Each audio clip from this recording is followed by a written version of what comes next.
Dragon ফ্রুটের বাগান। দেখা যাচ্ছে একটি নতুন করে ফুল এসেছে প্রথম। জমি ছেঁচা হয়েছে, জলের সমস্যার কারণে এতদিন ফুল আসেনি। এবার দেখা যাচ্ছে একটি মাত্র ফুল দেখতে পাওয়া যাচ্ছে। মাঝে পটল রয়েছে, মাচা করে দেওয়া হয়েছে। এটি এক ধরনের মিশ্র চাষ, যেখানে ড্রাগন ফ্রুটের সাথে সাথে সবজি চাষও করা হচ্ছে।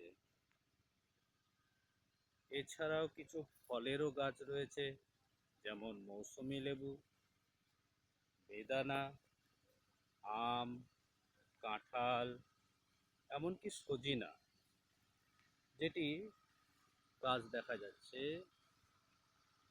পড়ে আছে। সজিনার ডাল থেকে দেখা যাচ্ছে সজিনা কালকেই মাত্র ছিঁচা হয়েছে জমি।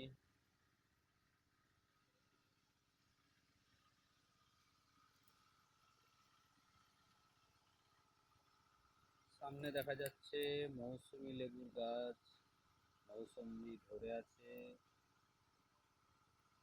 এই দেখা যাচ্ছে। আপাতত ভিডিও এখানেই শেষ করছি, পরবর্তী ভিডিও আবার পরে আপলোড করা হবে।